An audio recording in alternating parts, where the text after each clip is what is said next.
bij het programma van Omroep Friesland. Dat heet Gewest Friesland. Waarom heet dat Gewest Friesland? Omdat we beelden zelden uit van gewest tot gewest.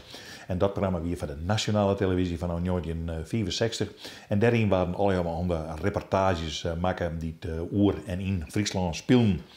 Die meeste van die reportages ben maken door Johan van der Zee. Dus daarom zitten we bij hem aan tafel. En hij, weet ik net, als je dit programma maken, had je 1973 oer het Sparjebut? Nee, dat wie een film van Anton Stolwiller. Oké. Die het echt net van gewest tot gewest maken hier, maar voor zijn eigen bedrijf ook steeds maar. Ja, in de gedik zie je het met je naam. Ja. En Anton Dierwolles ding voor u. Ja. Maar dit wie al een film die hij kleer hier. Ja. En hij had het onbeen. Ja.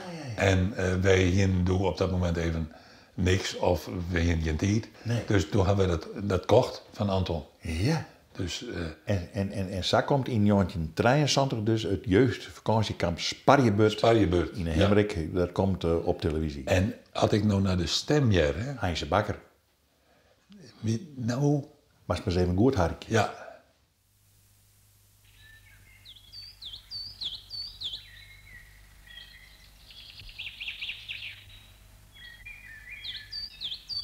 Sparjebert.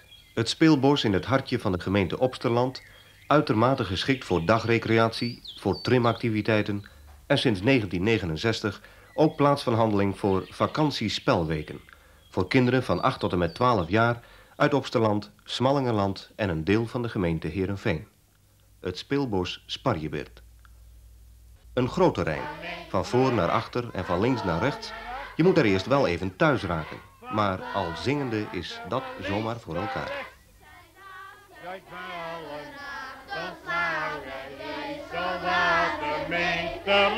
Zijn das lijkt wel een ratelslang. Hij is zo wat een meter lang. Van voor naar achter, van links naar rechts. Van voor naar achter, van links naar rechts. Van voor naar achter, van links naar rechts. Nou jongens, dat hebben jullie geweldig gedaan. Hiep, hiep. Hiep, hiep.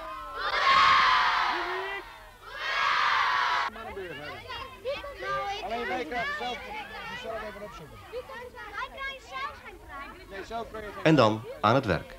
Want het heet dan wel spelweek, maar er moet gewerkt worden. Gewerkt met kinderen en door kinderen, creatief bezig zijn, kennis maken met nieuwe mogelijkheden.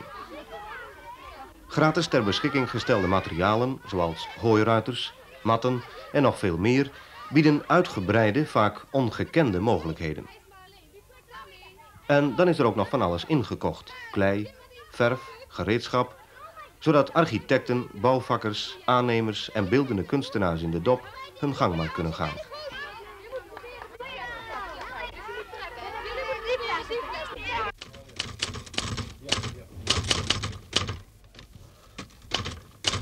De gebeurtenissen van de dag worden onmiddellijk opgenomen in het plaatselijke dagblad, zodat ook later, thuis, alles al lezende nog eens beleefd kan worden.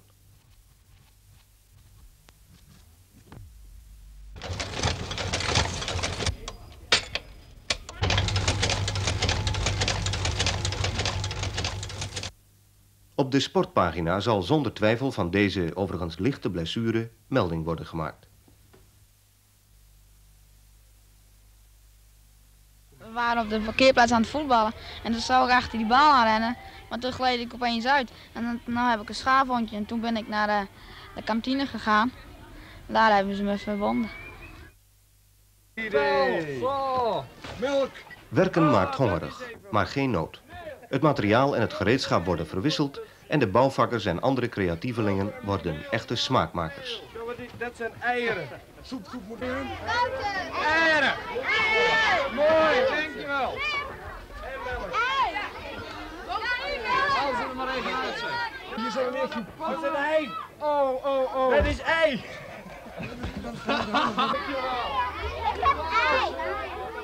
Daar is natuurlijk wel het nodige kneedwerk voor nodig, want wekelijks verblijven op Sparjebert zo'n 400 kinderen.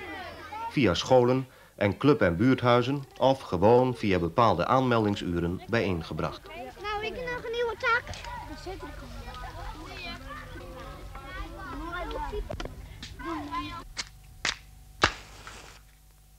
De bos vliegt in brand. De bos vliegt in brand. Oh, nee. Wie was er? Ja, alle pannen erbij. Ik. Allemaal droog hout. Dit hout is niet droog genoeg. Het moet heel droog zijn. Je papier, dat gewoon. Bos vliegt in brand. Met bos vliegt in brand. Er werd een scheve pannenkoek, juffrouw. Wat? Juffrouw. Er werd een scheve pannenkoek. Ah, dat vind ik wel.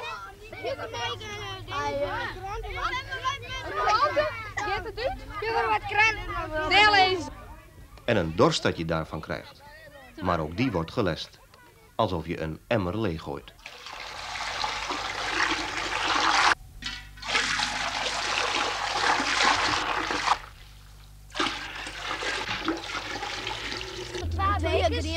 Als het 2 weken zei.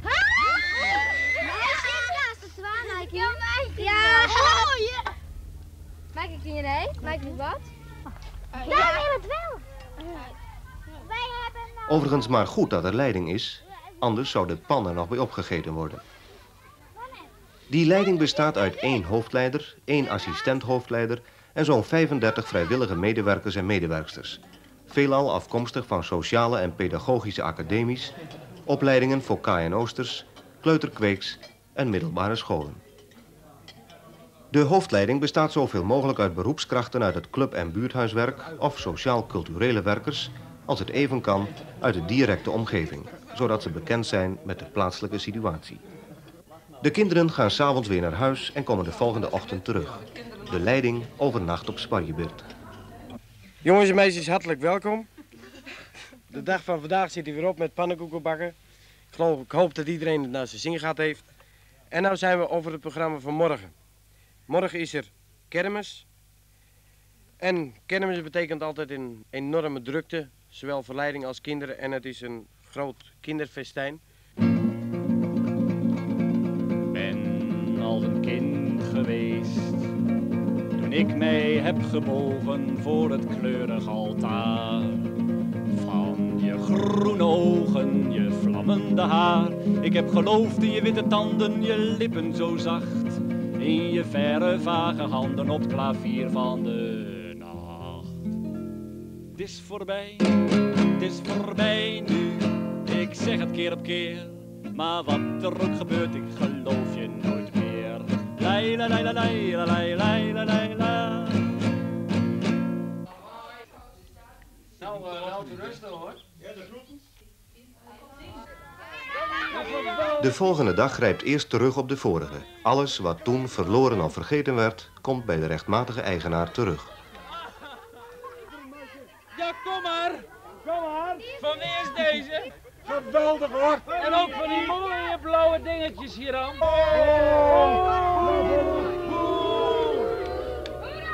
Soms komen ouders naar het vermaak van hun kinderen kijken. Er wordt overigens toch geprobeerd de spelweek niet alleen een zaak van de kinderen te doen zijn, maar ook de ouders te activeren. Het elke dag verschijnend krantje is daarbij een hulpmiddel. Ouders kunnen ook door het maken van speciale kleding die soms in een spelweek past, of door het meegeven van te gebruiken artikelen hun aandeel leveren.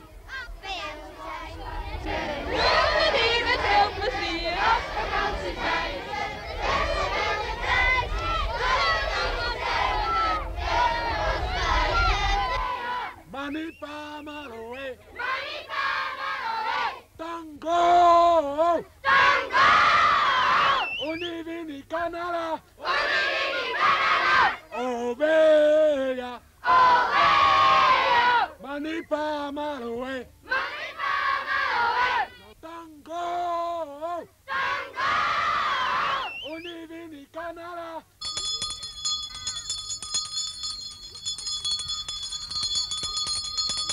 Voor de groep? Nee, alleen voor de groep.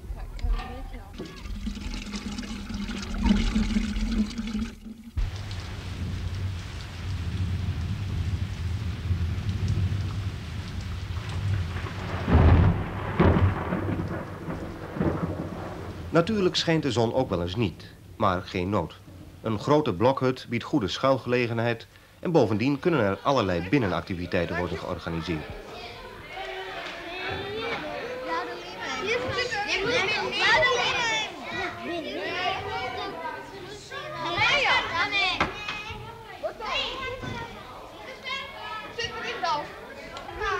Ja, die slinkt. Ver! Annie! Goed.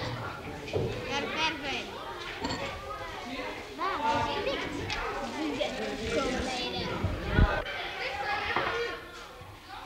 Maar na de regen komt ook in Sparjebeurt altijd weer de zonneschijn. En dat wordt gewaardeerd. Je zou wel naar de zon toe willen klimmen om haar persoonlijk te bedanken. Hoewel, water heeft natuurlijk duidelijke mogelijkheden en onmogelijkheden. En de leiding krijgt dan af en toe ook wel wat te slikken. Maar de leiders en leidsters doen hun vrijwilligerswerk met het grootste plezier. Om in die leiding te kunnen worden opgenomen moet de leeftijd van 17 jaar zijn bereikt. Van 9 uur 's ochtends tot 4 uur 's middags moet er gewerkt worden. Deels als groepsleider, deels in de vorm van gezamenlijke activiteiten met de kinderen. Wil ik als oorzon wil ik de zonnekermis openen. En dit is de grootste zonnekermis die er ooit is geweest. En je weet dat het Zonneforum altijd een zonnekermis houdt. Maar wat vergeet ik nou? Ik vergeet jullie te groeten, dus allemaal even groeten. Allemaal onderaan! Allemaal onderaan! Allemaal onderaan! Cleopatra krijgt een stok. En nou is de bedoeling dat ze met die stok, jongens, door dit gat prikt. En proberen.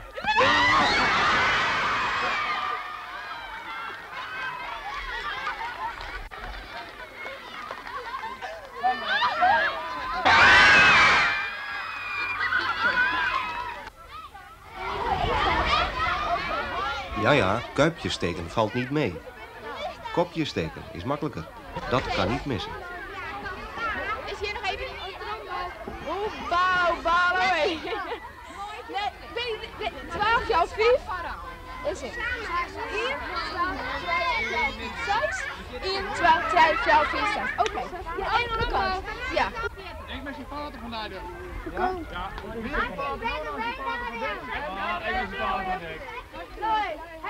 En wat je met water niet allemaal kunt doen. Je kunt het natuurlijk naar de zee dragen, maar dat is een beetje ver. Nou, dan lepel je het toch gewoon in een fles.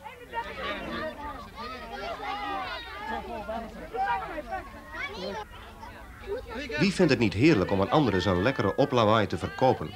Maar kijk uit. Wie hard slaat, zal diep en vies vallen. Let niet nog vallen, joh.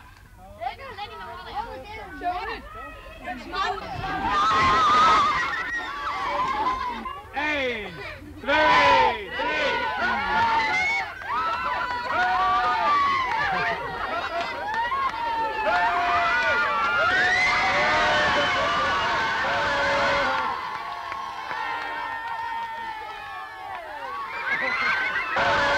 In een spelweek word je overigens wel op speelse manier weer gereinigd. Aan het eind van de spelweek volgt dan stevast de vrijdagmiddagafsluiting. Een in de loop van de week door de leiding in de avonduren ingestudeerde voorstelling, meestal in de vorm van sketches of een kleine musical. Een echte ridderslag, met Grutte Pier en het volk dat toekijkt, besluit deze keer de 5-daagse spelweek op Sparjebeurt. Een kasteel, waar we heel veel spelen, hip hoera, hoera. Onze hut. 400 kinderen gaan boordevol ervaringen, ideeën en herinneringen weer naar huis. En ja, natuurlijk, de laatste editie van het Sparjebeurt Nieuws moet mee. Want die krant, die kun je niet missen. Geen dag. Tot volgend jaar! Tot volgend jaar! Dag! Tot volgend jaar! Tot volgend jaar! Dag!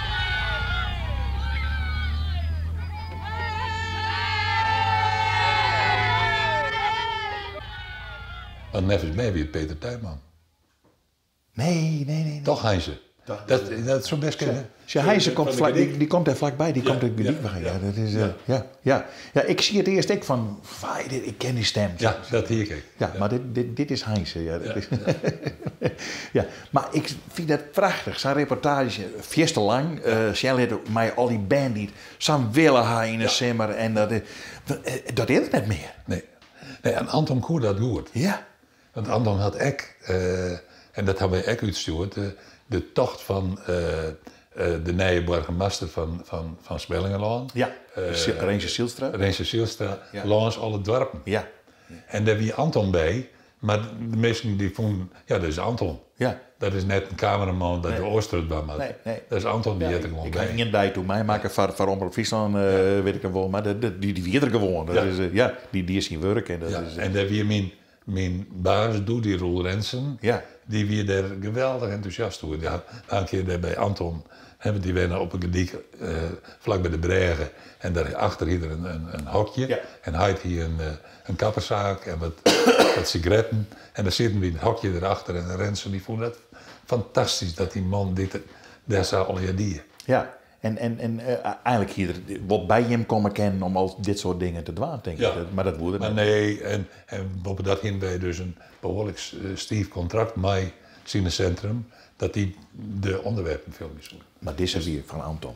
Maar we krijgen nog een reportage, die had ik net maken. Machtel Bauma, dan gaan we naar jongetje 84. Skipperspetten, meisje. Ja. Daar wist u niks van. Daar weet ik niks van. Nee. Van schipperspetten heb ik net zo'n soort verstaan. Nee, Maar, wij al jij net. Nee. Nee, maar die er samen tussen trekken, dat is... ja, ik wist eigenlijk ook net dat het makken wie. Maar ik eerlijk zeggen. Dus, nee, je dossier is toen in het skip, hè? Dat is je 84. Ja, zonder pet op, maar... Nou, maar dan meester eerst even naar Sjen. Nou, jongetje 84, het meisje van Skipperspetten in Snits.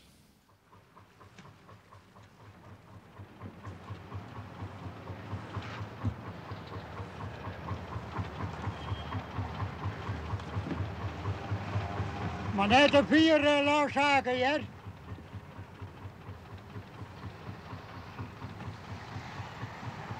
Verteld. Oh, en door. Ja, die hutjes die. In de oorlog dan hebben we een bult petten maken van die kleden, van die dekleden, van die liekkoets. Oh, kan je dat nog herinneren? Niet op die auto. Ja, van die zwarte. Oh, niet op de demo.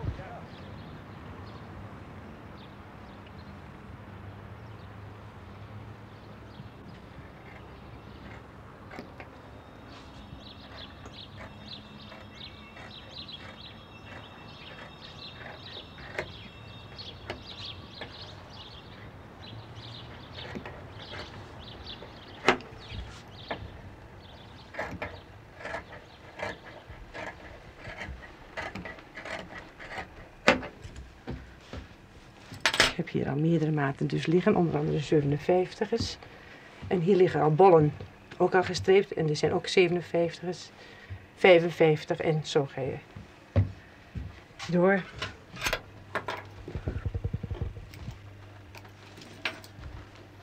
Het laken, dat is moeilijk aan te komen.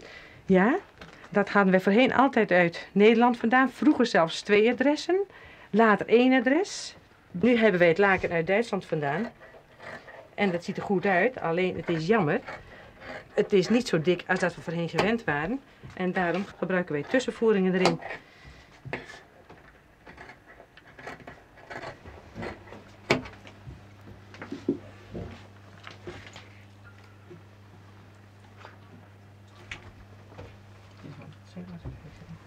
Dit wordt de voering? Dit wordt de voering van de pet, ja.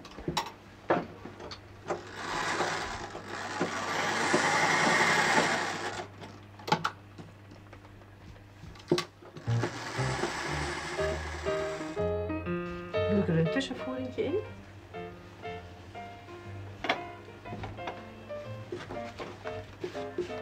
Want wat ik net al verteld had, dat het laken wat dun was, gebruiken wij dus daar nu tussenvoeringjes.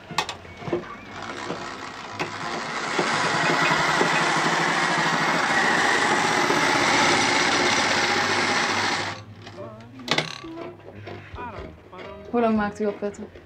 Zelf 21 jaar. Zo'n gemiddeld 30 à 40 in de week. En hoe lang wordt dit type pet al gemaakt? Dat is nou bijna 100 jaar. Wat voor mensen kopen zo'n pet? Nou, hoofdzakelijk wat ouderen. Ouderen die petten kopen. Jongens van de jaren 18, 19, die denken daar niet aan om dat te doen. Maar bijvoorbeeld zo's van, nou ja, in de leeftijd van plusminus 30 jaar. En als ze eenmaal zo'n pet gewend zijn op te hebben, ook met zeilen, dan is het vaste prik. Dan houden ze die pet ook.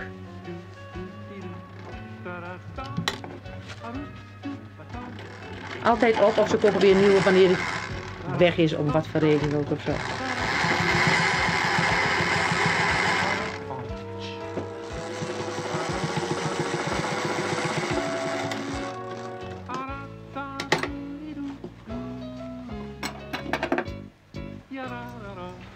Dan pak ik de strip, dat is dus de rand van de pet.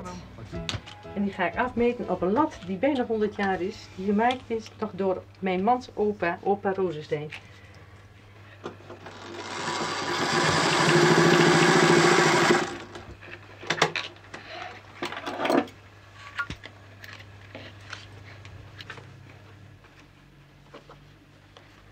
Heeft u wel eens uitgerekend hoeveel pet u heeft gemaakt? Nou, eigenlijk ook niet, maar het is soms wel leuk hoor. Als ik dan bijvoorbeeld de stad in ga voor boodschappen en er komen dan een stuk wat mensen tegen, soms ook jonge mannen. Dan denk ik, god wat leuk joh, dat je pet voor mij op hebt. Je moest het eens weten, hè?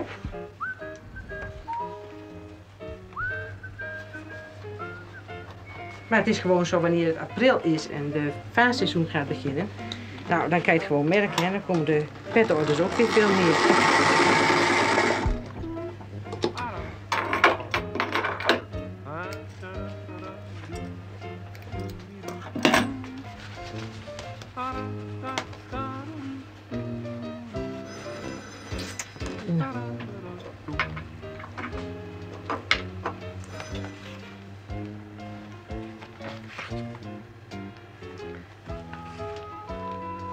Dit doe ik ook weer met hetzelfde sterke garen, het schoenmakers garen.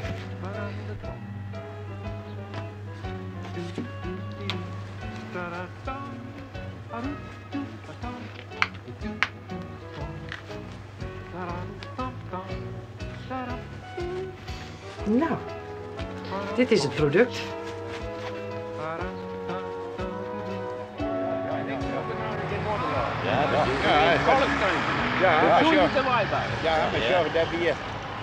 Dat weer achter weer de kleding net begroeid, om samen wat te zeggen. Nou weer het net bebouwd. Ik ga nog op een eiland lagen. Dan weer nog kleding. Ja, maar toen weer nog wat eiland. Daar ben je nou weinig. Prachtig, die koppen van Zaken Eekma, Ulbe Zwaga, Sietse Hopma, alweer dan wie een erkende man met erkende pet. Die mochten ik een pet dragen. Die mochten ik een pet dragen, ja. Maar hoe precisieus dat alweer makkelijk waren. En dat bracht je dan even in beeld. Hè. Dat is, vrouw Rozenstein of zoiets. Dat is, prachtig. Maar dat werd eigenlijk amper meer dingen, die skipperspetten. Ja, die machinaal makkelijk, denk ik. Maar dat is, leuke onderwerpjes. In van gewest dat gewest. Mooi. We hadden er nog volle meer van. Show hem oren keer in hetzelfde programma Gewest Friesland. Want dan dus dag.